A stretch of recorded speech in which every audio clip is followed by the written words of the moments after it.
persoalan-persoalan umat beragama di berbagai negara. Apa persoalan yang paling mendasar di Indonesia sebenarnya, dan kemudian dikaitkan dengan dokumen Abu Dhabi ini, seperti apa komitmen untuk mengindahkan dokumen Abu Dhabi itu terhadap persoalan-persoalan yang ada? Terima kasih. Bismillahirrahmanirrahim. Assalamualaikum warahmatullahi wabarakatuh. Alhamdulillah, wassalatu wassalamu ala Rasulillah. Selamat siang dan salam sejahtera untuk kita semua.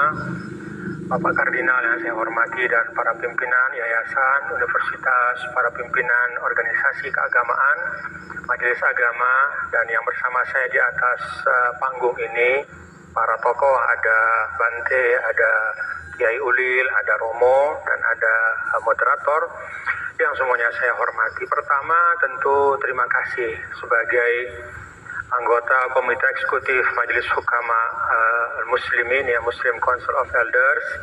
Saya menyampaikan terima kasih dan apresiasi kepada khususnya Yayasan Atmajaya dan Universitas Atmajaya yang berkenan pada hari ini memfasilitasi, ya, dan membuka auditorium atau ruang ini untuk kita bersama melaksanakan kegiatan yang terkait dengan mengimplementasikan dokumen Abu Dhabi.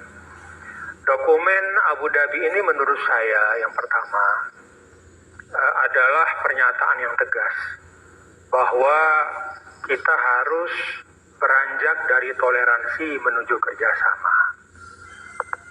Jadi dokumen Abu Dhabi ini kalau dari sisi misalnya Al-Azhar, ya, sebagai satu dari dua inisiator bersama dengan Vatikan, lahir dari katakanlah keresahan dari Grand Sheikh, ya, pemimpin tertinggi Al-Azhar, terhadap yang beliau lihat sebagai fakta dalam hubungan antar umat beragama. Lanskapnya memang, ya, tentu karena beliau di Mesir, ya, lanskapnya adalah hubungan antara Muslim dan Koptik, utamanya yang ada di Mesir. Apa keresahan yang ada pada diri beliau? Keresahan itu intinya adalah orang beramai-ramai bicara tentang toleransi, saling menghargai. Jadi ketika bicara toleransi itu ternyata tanpa sadar yang terjadi adalah masing-masing pihak membanggakan hazanahnya tentang toleransi. Masing-masing pihak menganggap bahwa dirinya lah dan ajarannya yang paling toleran. Maka ketika bicara toleransi, yang muslimnya segera membuka Al-Quran, membaca hadis, lalu mengungkapkan, wah, di ayat-ayat Al-Quran ada sekian banyak perintah untuk menghormati orang yang beda. Mungkin di agama lain juga seperti itu.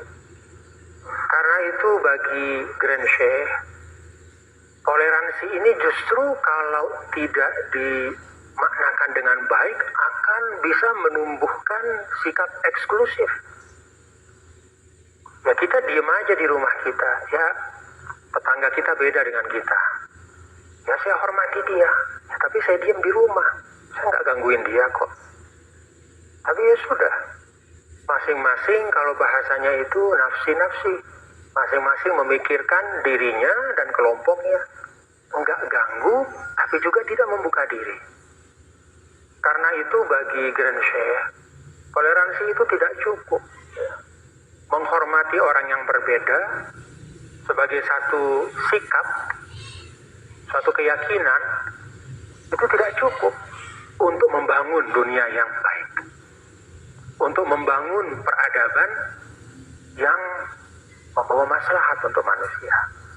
Nah, karena itu kemudian beliau menugaskan, ya, salah seorang penasehatnya yang bernama Dr. Abdus Salam untuk kemudian membangun komunikasi dengan Vatikan.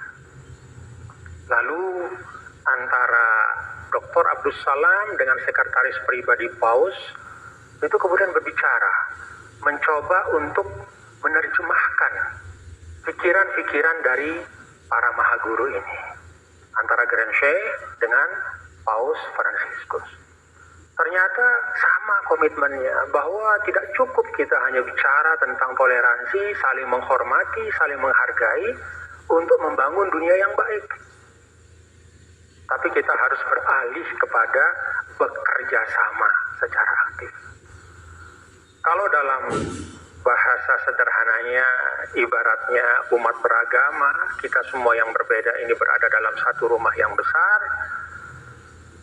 Kita tidak cukup hanya dengan masing-masing menghormati kamar tidur saudara kita, tapi juga mari kita keluar dari kamar tidur itu ke ruang keluarga untuk membicarakan masalah-masalah bersama. Contoh realnya apa bentuknya, Tuan Guru? Ya, jadi dokumen Abu Dhabi itu sebenarnya bukan meneguhkan toleransi, tapi membangun kerjasama. Karena itu dokumen Abu Dhabi itu yang dibahas adalah bagaimana masalah-masalah konkret kemanusiaan itu kita tangani oleh semua umat beragama. Dan di situ disebut secara khusus, demikian banyaknya kaum termarginalkan di dunia ini hari ini. Anak-anak dan perempuan korban perang itu jutaan banyaknya. Apa yang agama bisa lakukan untuk itu? Apa bentuk kerjasama konkret kita? Kelompok-kelompok yang tidak mendapatkan hak asasinya atas nama apapun itu juga masih banyak sekali. Apa yang bisa kita lakukan? Itu ada dalam dokumen Abu Dhabi.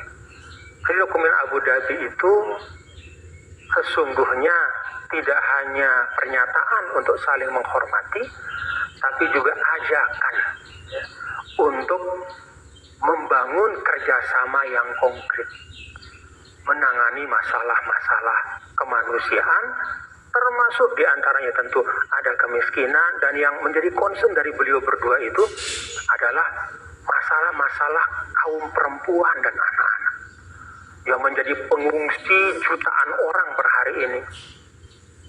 Kan ini ironis ya. Tadi Bante sampaikan luar biasa pencapaian teknologi kita, tapi nilai kemanusiaan kita itu defisit, hampir hilang.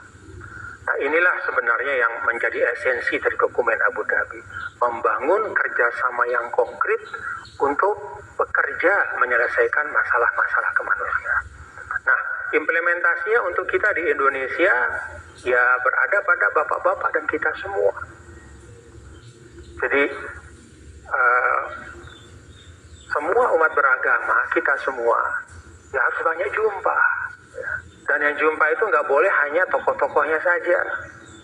Maka saya senang ini di Atmajaya, lembaga akademik, banyak anak-anak muda. Kalau para tokoh itu udah sahabat semua bapak-bapak itu. Pak Kardinal dengan Ketua Majelis Ulama pasti udah sahabat. Bante dengan Kiai Ulil ya, para tokoh Pak Engku semua kita sudah bersahabat.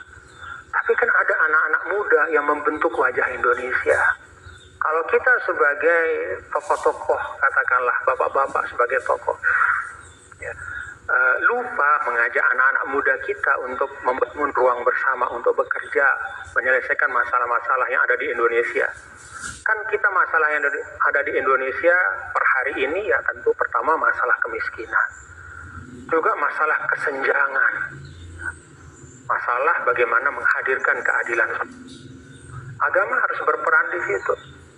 Dan memang ya saya ingin sampaikan ini juga bagian dari mengkonfirmasi atau menegaskan apa yang Kiai Ulil dan Bante sampaikan tadi, bahwa hazanah kearifan kita untuk kerja kemanusiaan tanpa dokumen Abu Dhabi ini juga sudah ada. Contoh sederhana, di NTB ketika gempa tahun 2018 hancur luluh lantak masjid-masjid, khususnya di Kabupaten Lombok Utara. Masjid-masjid itu kemudian dibangun kembali, dan Bapak Ibu tahu siapa yang membangun masjid yang paling bagus di Lombok Utara per hari ini? Itu satu komunitas yang non-muslim, satu yayasan non-muslim. Saya sampaikan bahkan bisa dikatakan yayasan Buddha. Ya, yayasan Buddha membangun masjid di Pemenang namanya, Pemenang itu kota yang terbesar di Lombok Utara, sekarang udah dipakai. Jadi kepedulian ya dari umat beragama kepada ya kelompok yang beda itu sudah ada. Nah, tinggal bagaimana agar kepedulian itu bisa lebih bisa lebih terorganisir lagi. Lebih banyaklah kelihatan kita bekerja sama, Bapak Ibu. Karena arus baliknya, bukan arus balik ya, arus yang kontra dengan itu juga kuat. Arus yang mengajak kita untuk diam di kamar tidur kita saja masing-masing. Harus untuk dalam bahasa bahkan menjaga agama, tapi intinya kemudian menutup ruang perjumpaan antara anak bangsa dengan anak bangsa yang berbeda. Itu juga makin kuat di bawah. Karena itu perjumpaan antar kita ya itu harus diperbanyak, dan kerja konkret ya kepada masyarakat, terhadap masyarakat yang memerlukan itu harus kita laksanakan bersama-sama. Tentu pasti ya ada kecurigaan, dan kecurigaan itu mungkin juga ada sebabnya. Misalnya ada kelompok beragama, umat beragama tertentu yang datang ke satu komunitas umat beragama yang beda. Ya, misalnya dengan satu program, mungkin ada kecurigaan. Bagaimana mengantisipasi kecurigaan itu? Ya mari kita turun bersama-sama. Jadi menurut saya, apa yang Bante sampaikan tadi, gotong royong dan kebersamaan, ya, itu merupakan hajat ya, dan sesuatu yang sangat urgen untuk kita semua. Tidak hanya dalam tataran toleransi, tidak hanya di ruang-ruang kuliah, tidak hanya di tataran para tokoh, tapi dari toleransi kepada kerjasama yang konkret, bukan hanya di tokoh, tapi sampai turun ke pemuda-pemuda kita, anak-anak muda kita. Karena itu saya ingin sampaikan di sini, beberapa negara, Bapak-Bapak Ibu, sudah mengadopsi dokumen Abu Dhabi ini dalam kurikulum pendidikan mereka. Bahrain sudah, Senegal juga saya dengar sudah mulai. Timur Leste bahkan menjadikan ini sebagai bahan untuk memperkaya muatan pelajaran keagamaan di sekolah mereka. Jadi saya pikir kalau negara-negara dengan diversitas atau keragaman yang tidak setinggi kita itu juga melihat bahwa dalam dokumen ini ada hal yang bisa kemudian menjadi bagian ya dari pendidikan ya, menanamkan nilai-nilai koeksistensi, tidak hanya saling menghargai tapi mau bekerja sama. Karena sekali lagi menghargai itu tidak identik dengan kerjasama. Demikian banyak yang tidak saling mengganggu tapi juga tidak mau bekerja sama untuk membangun lingkungannya. Terima kasih. Assalamualaikum warahmatullahi wabarakatuh. Waalaikumsalam warahmatullahi wabarakatuh. Tuan Guru, tapi satu lagi pertanyaan. Ini kan tadi memang yang paling dibutuhkan adalah kerjasama, begitu kan? Tapi kerjasama itu butuh juga pendekatan. Nah, dari isu-isu yang ada yang menjadi masalah di Indonesia ini, tadi juga upaya gotong royong dan sejumlah negara itu sudah mementingkan sosialisasi dokumen Abu Dhabi terkait sikap daripada sebuah kebaikan itu dimulai dari pendidikan. Apakah ini menjadi upaya yang harus penting diupayakan kepada masyarakat begitu? Jadi lewat pendidikan dulu sehingga sekolah keimanan mereka bisa lebih baik, dan otomatis dari iman yang kuat berpengaruh juga terhadap kehidupannya, terhadap sikapnya dalam berinteraksi di masyarakat. Iya, menurut saya pendidikan itu batu penjuru yang paling penting ya. Nah, dokumen Abu Dhabi ini mengingatkan ya, bahwa ruang akidah dan ruang ritual ibadah ya, yang merupakan hal yang eksklusif di masing-masing ajaran dan agama. Ruang akidah dan ruang ritual ibadah yang merupakan bagian eksklusif dari masing-masing agama itu biarlah menjadi hazanah masing-masing. Tapi mari kita bekerja di ruang muamalah. Apa ruang muamalah itu? Ya selain dari ruang akidah dan ruang ritual ibadah. Ruang ekonomi, sosial, berbangsa, termasuk diantaranya pendidikan. Karena itu menurut saya, dalam pandangan saya, perlu kita melihat ya secara sungguh-sungguh ya pendidikan keagamaan kita ya. Muatannya itu muatan apa yang kita berikan kepada peserta didik. Jangan-jangan kita memberikan muatan akidah yang sangat dominan. Memberikan muatan ritual ibadah yang sangat dominan. Lalu menyisihkan muatan muamalah atau interaksi antar manusia. Sehingga akhirnya ujaran-ujaran akidah dan ritual ibadah itu memenuhi ruang publik. Padahal ruang publik itu ya ruang muamalah. Sehingga segala sesuatu akhirnya diakidahkan. Beda dikit sudah saling menyesatkan dan seterusnya. Saya setuju ya, dan menurut saya ini juga penting ya untuk kita renungkan ya. Termasuk juga bukan hanya di sekolah negeri sebenarnya, tetapi juga di sekolah-sekolah agama, termasuk misalnya kalau saya berangkat dari pondok pesantren ya kita juga perlu melihat ya bobot dari materi-materi yang diberikan ya, apakah sudah seimbang antara akidah, keyakinan, ritual ibadah dengan muamalah itu, karena itu akan mempengaruhi cara dari peserta didik itu bagaimana dia beragama dan bersosialisasi ketika dia sudah dewasa. Terima kasih. Baik, terima kasih Tuan Guru Bajang atas pandangannya. Anda pernah duduk di kursi pemerintahan ya. Apa hal yang perlu dimitigasi supaya polarisasi itu tak kembali ada, dan kemudian apa yang patut diwaspadai oleh masyarakat Indonesia supaya tidak terpengaruh, dan kemudian catatan apa yang mungkin di sini ada pihak-pihak penyelenggara nantinya pemilu begitu, apa hal-hal yang sebenarnya itu tak layak loh untuk menjadi kompor di tengah kehidupan masyarakat? Pertama sebenarnya bukan akan kembali, tapi sudah kembali. Kalau kita lihat grup-grup WA itu kan tinggal tahunnya aja dirubah. Jadi postingan yang kita terima hari ini itu persis sama dengan postingan 2019 dulu. Cuman tinggal tahunnya aja dirubah. Jadi itu sudah kembali dan merupakan tugas kita bersama untuk meminimalisir dampaknya.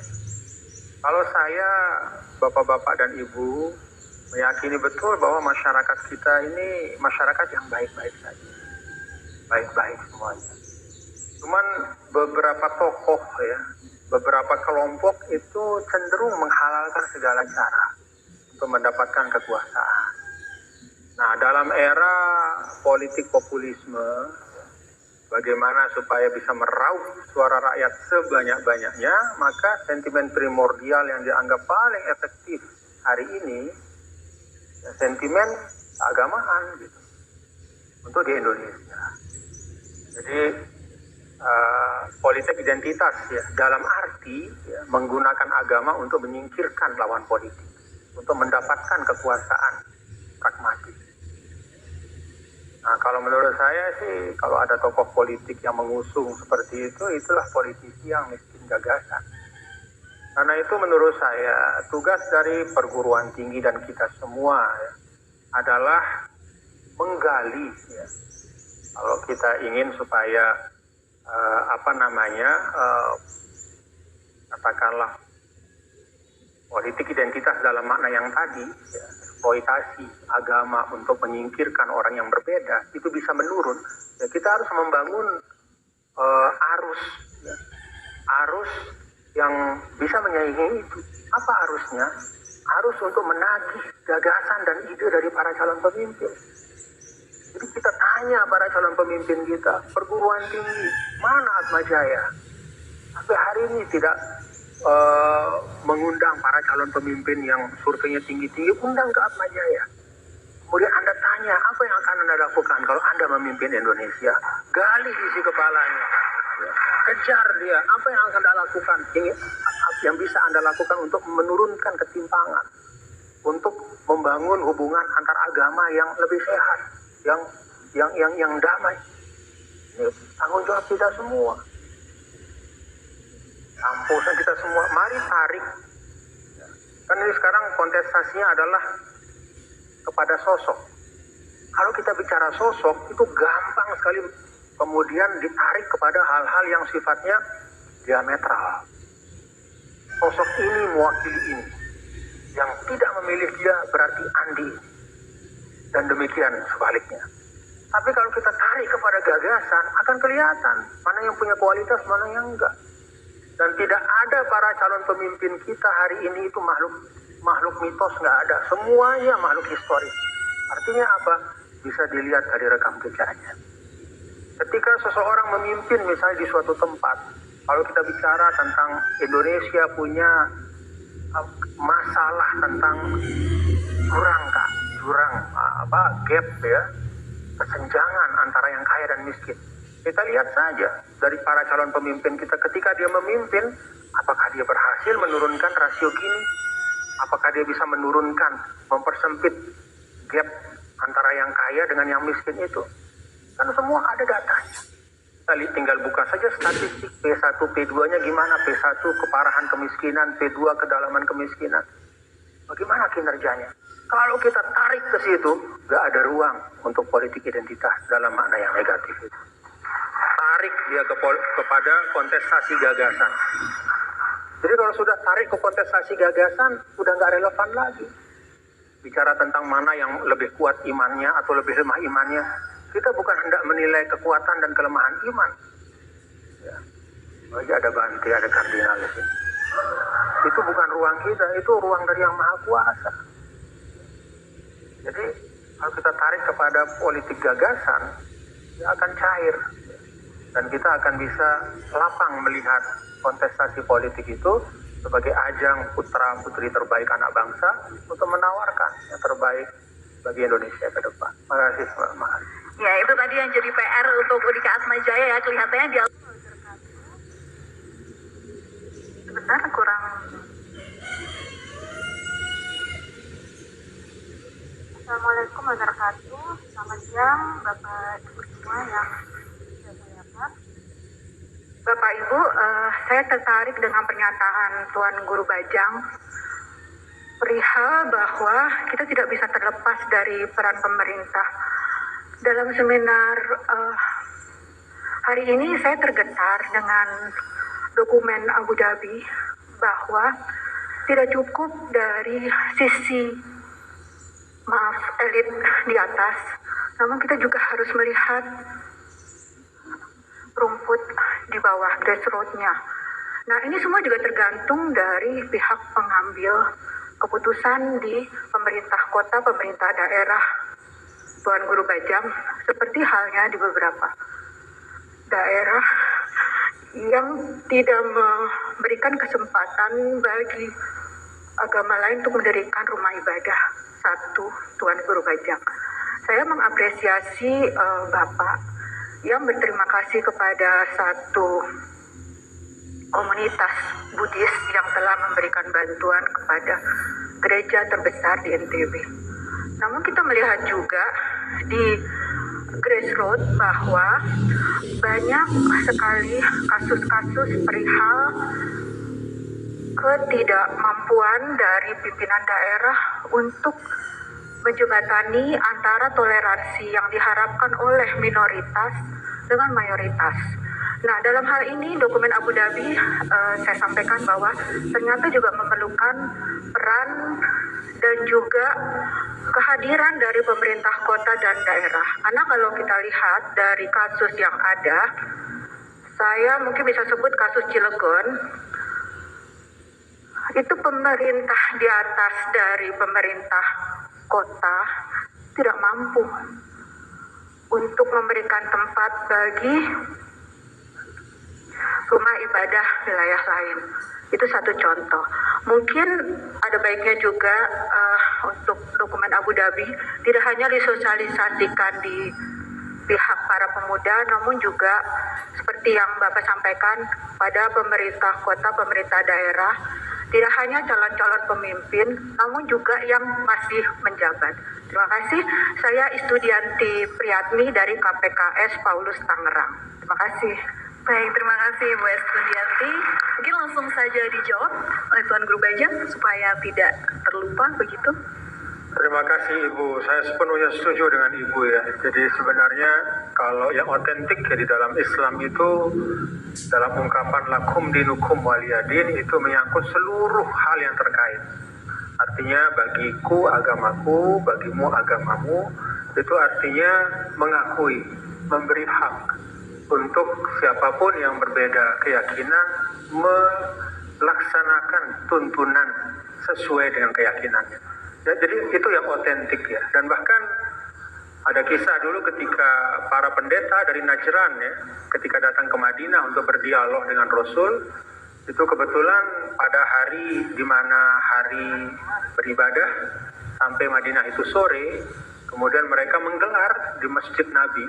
Karena dulu kan Nabi itu menerima tamunya di masjid. Diterima di masjid, lalu mereka menggelar misa. Mereka menggelar ibadah ya di Masjid Nabi. Ada beberapa yang heran gitu, sahabat Rasul pada waktu itu, dan cenderung resisten. Lalu Nabi mengatakan biarkan mereka menunaikan ibadah. Ya, ini menurut saya satu presiden ya, bahwa memang ruang untuk beribadah itu dihormati oleh Islam seluas-luasnya.